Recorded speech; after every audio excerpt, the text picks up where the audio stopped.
The MK Party's national spokesperson, Nhlamulo Ndhlela, has threatened to take legal action against the party's former Secretary General, Floyd Shivambu. Shivambu accused Ndhlela of drug use in a scathing attack on the party's leadership, further claiming that funds were being looted from the organization's coffers every month by some of its members. Shivambu was removed from his position as MK Party's Secretary General earlier this month and was expected to somehow be deployed to Parliament. However, his name was not on the Parliament list announced by the party on Saturday. He's currently consulting the public about forming a new political party. Let's bring in now Nhlamulo Ndhlela, who speaks on behalf of the Umkhonto weSizwe Party, joining us in studio. Nhlamulo, thank you for joining us. Good evening.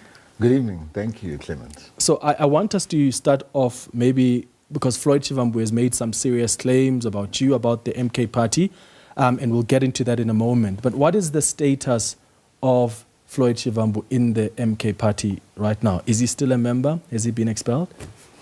No, the gentleman in question is still a member. Nothing has changed pertaining to that, and we're having internal discussions and reviewing the situation. So he's not going to be expelled by the organization? Well, let me ask it this way. What does your constitution say about someone who behaves in the manner that he's behaved, or someone who announces plans to form a new party? Does that not violate the MK Party's constitution?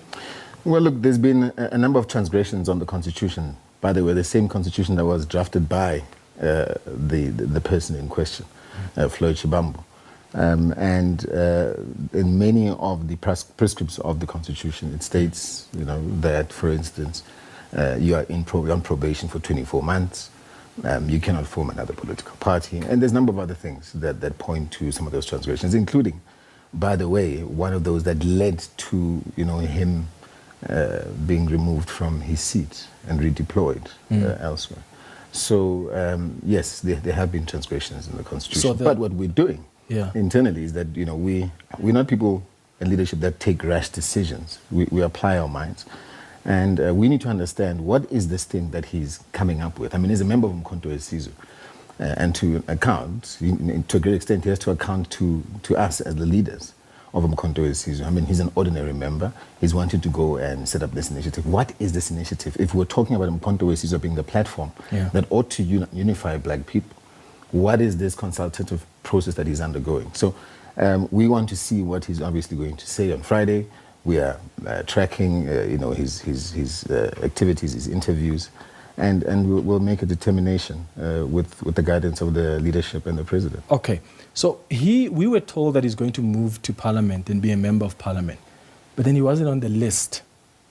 How do you explain that? And even before he made his own announcements, I remember there were already issues being raised around him not being on the list.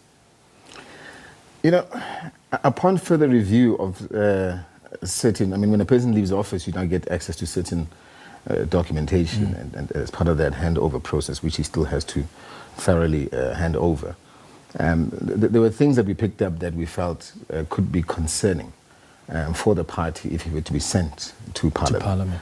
As a law-abiding organization, as an organization that serves the people, that leads lawmakers in Parliament, we can't find ourselves in a situation where we have a member there that's not going to necessarily have the full interests of the party at heart. And that decision, remember, had to be taken very quickly, over and above the fact that he's obviously ongoing with his own consultation process, which that one we will come to a conclusion and an understanding as to what it is that he wants to do there, and then obviously make a determination. What is it that you've picked up about Floyd Shivambu as the MK Party? What was he doing so wrong to necessitate his removal as Secretary General and not be added on the list to Parliament? Well, the first one pertains to the Constitution as stated. He undertook an international trip without the approval of the president when he stated that it was the president that approved that trip. That was a total lie, and he confirms that. He's confirmed off the back of that presser when he gave him a platform to speak. And he stated that he effectively apologizes, and it was in effect a misreading of the situation. But the reality is we're dealing with a person here who misrepresented the facts, misrepresented the president, misrepresented the organization, and put the organization to disrepute. That's why the statement that was released by myself, you'd have noticed we waited the whole day before we could even release that statement. Because, as is the case right now, we apply our minds as leaders. We don't just take knee-jerk reactions, with our fellow members and leaders. So only then, later on in the evening, and I'd had an extensive conversation, by the way, with the president, consulting on this. We then released a statement, and that statement was approved by everyone who's in the leadership. And that's what it is. We've never reversed our posture on that statement. Yeah. It still stays, and that's why it led to the result. Where does this claim come from that he tried to topple the president and he wanted to take over the MK party? In fact, one of the things he said was that someone went and gave an intelligence report about him to President Jacob Zuma, which was riddled with lies. I think he said you are the one that gave the president. Yes, he said me, yeah. Yeah. Did you give the president an intelligence report of sort about him? Firstly, I'm not part of the intelligence advisory to the president. So where would I conjure up an intelligence report in the first place? And who am I to, advise the president, a person who himself, whose DNA is, form of the back of intelligence, who am I to advise the president on intelligence? Here's the reality and the truth. There was no intelligence report. Those were transcripts of communication that he had with people that he knows whom he had those conversations with, which implicated him, and which were very disparaging to some of the members, and which were dangerous in their own nature to the organization. So you were speaking bad about some of the leaders and members of the MK party? There was discussions around plans, and discussions that were very concerning. Plans to do what? Well, if you look at this, there's one thing I've also observed, is that, when people come into an organization, especially in Mkhonto we Sizwe, and I've repeated this a number of times, people tend to underestimate that in Mkhonto we Sizwe you can't just do as you please. This is not a free-for-all organization where you think you can come and try and pull your weight and be arrogant with our members. Most of our members were never happy with how he did things. And we need to listen to the members. One of the other things is, he went and, 3 days before, 4 days before, he was obviously removed. He went and changed people's names at the IEC, the accounting officer, for him to be the accounting officer. Now, that's a serious issue and a serious transgression. Where you go and you take such decisions, you write a letter to the IEC, you don't communicate with ourselves. That reeks of intent to hijack a party, and many other elements that we've seen. And maybe, this is what is leading to this consultative parallel party within a party kind of consultative process. That's what we need to understand. So you don't believe, because remember, he's still our member, and he must account to us, remember, and tell us exactly what it is that he's doing. So, because we need to understand what exactly is going on here. Remember, we're a party that leads society, and if we have members in our organization that are going to be transgressing the constitution or coming up with initiatives that are supposedly supposed to unite, we need to understand what does that mean. We're the only platform that we believe. But then Floyd Shivambu says to unite the black there are people claims, in and in part of that report, there are claims that he was speaking to the Stellenbosch people who were sort of funding him, and they Is were that what helping. he's saying? Well, he says that there were claims that he's somehow speaking to Stellenbosch people. Well, did he tell you know which Stellenbosch about people that? he was speaking to? I don't know. You saw the transcripts. Tell me. No, well, I didn't see the Did he transcripts. speak- I didn't see the transcripts. That's what I'm saying. I was not part of this so-called intelligence report or part of this process. Yeah. I didn't see those transcripts. I was not part of the meeting. So this is the feedback. My responsibility in any case is that I'll get, obviously, that feedback and get a sense of what happened. But that particular meeting, I was not part of it. So is there that's why I sense find it that- strange that I would have, shared intelligence reports with the president when I was not even part of that process. Is there a sense that he wanted to take over from President Jacob Zuma, or somehow wanted to take over the party, as some of the MK party members have claimed? Well, I'm sorry, but this man is a liar, because also I understand from the interview this afternoon, he said that the president wanted him to be the president of the party at the point that he came in. And he said a number of things which are not factual, which are not true. So we're dealing with a person, and again, if you look in hindsight, that is, quite honestly, that was that lacked the emotional intelligence to handle the role that he did. He lacked judgment. You know, it's now starting to show based on how he's reacting, you know, and he's acting really out of character, the person that we never knew him to be. But I think to a great extent, we should say that the national official's decision to then maybe remove him from there can only be a vindication to that decision. Take into consideration what has now happened and how he's reacting to the situation that he finds himself. So he's acting like a wounded buffalo, unfortunately. What about the claims of witchcraft?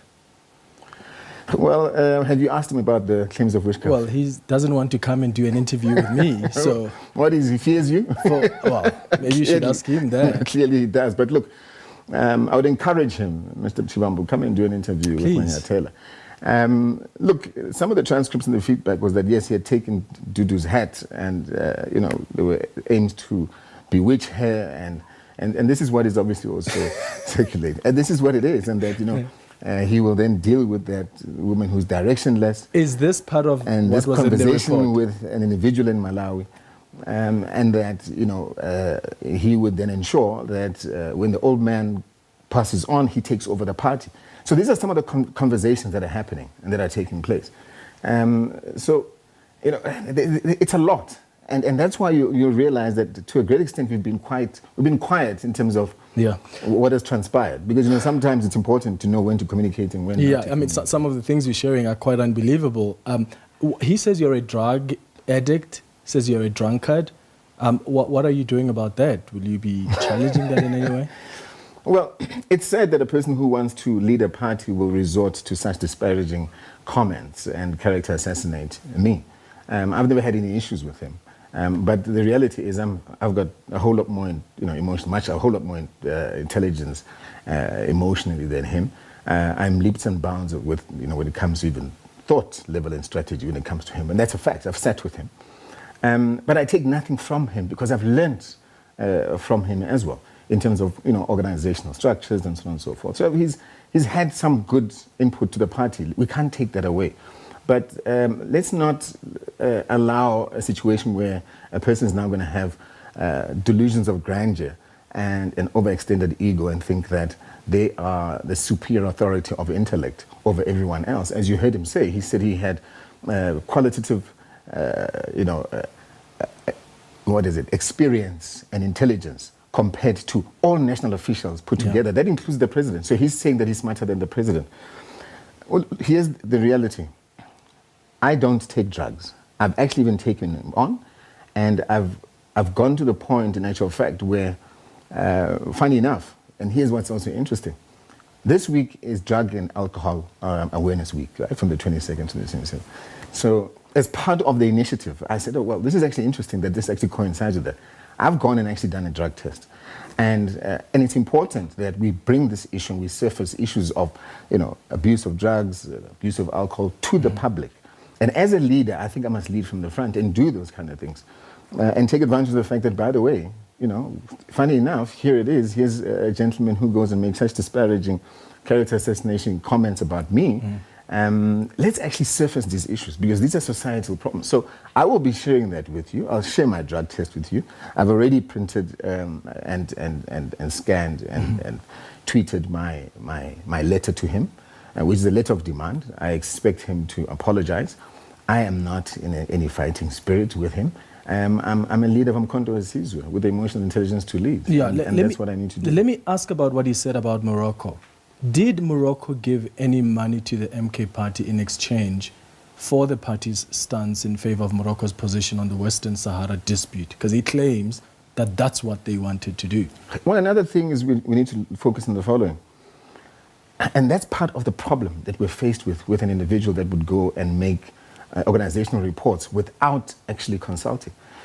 Remember, before he could even make any organizational reports or any statements leave the organization, especially when it comes to sensitive issues and reports and statements such as that, the president and I are the final decision makers in terms of what goes out of there, of such a sensitive nature. And I recall at that point when he was actually reading in that statement, the organizational report. Prior to that, I had communicated to him to say, we're not going to be talking about the issue of Morocco. The timing for it will be handled at the correct time by the president. But again, because of an arrogant posture that he has, he continued to then go and put the organization into that perspective, into that situation. And these are discussions that, we're still having internally to ensure that we then arrive through the International Relations Subcommittee, a policy posture before we can even communicate. Is he the one that drafted the statement on Morocco? So then the other issue is that, he refers to Morocco having drafted the statement, the Moroccan embassy. Yeah. We understand, and this is again an unauthorized visit to the Moroccan embassy that he had without leadership knowing. So, and these are things that we need to, hold on, he went to the Moroccan embassy. These are things that are coming up that we understand. But he claims that there are leaders of the MK party who went to Morocco. The Moroccan embassy is where he went. And this is the thing with the person that we're dealing with. I mean, these are absurd. To be clear, MK Party has never received money from Morocco. We've never received money from Morocco. Our responsibility, as we'll share, is to ensure that we have a united front. And we will communicate exactly what our posture is in our discussions. One of the things he claims was that there were monthly withdrawals of 7 million rand from the party's coffers, money that is being looted. What is the organization doing about that? Will you investigate that? Well, let me allay our members' fears, number one. Mkhonto Wesizwe is a strong, solid party. We're moving along. I mean, in actual fact... I mean, clearly, with 7 million rand being looted every month. Let me tell you what. Mkhonto Wesizwe is the fastest growing political party in this country. Now, no doubt about that. And we are bound to have alien tendencies of individuals who are going to be agents and try and, bring about...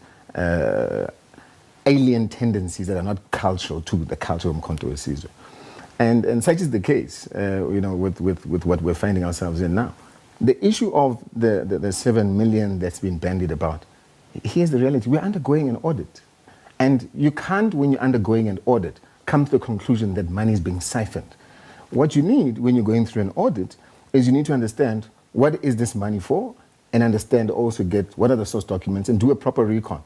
And remember, there's the legislative officers that are responsible, that oversee this audit process, that if they do come across any discrepancies that Mkhonto Wesizwe may have violated whatever processes or policies which go outside of the party funding framework, then, we will deal with that accordingly at that point in time. But to come and make such remarks, as a leader. And here's the question, why didn't you raise those things? Because those things that he's raising, he's never raised them at the national officials' meetings. Never.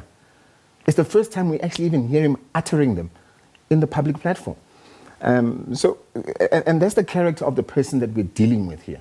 And so for him to come in with those conclusions, and we might want to make South Africans be aware of the following. Mkhonto Wesizwe, they must be very, very sure that Mkhonto Wesizwe is in good standing. Mkhonto Wesizwe will continue, to grow as a party, and there is no issue of us being deregistered as being bandied about in social media and other platforms. Just lastly, before we wrap up, one of the impressions he at least he was creating was that, Duduzile as the daughter of the president of the MK party, and there have been concerns raised about whether or not she's going to be treated differently or not.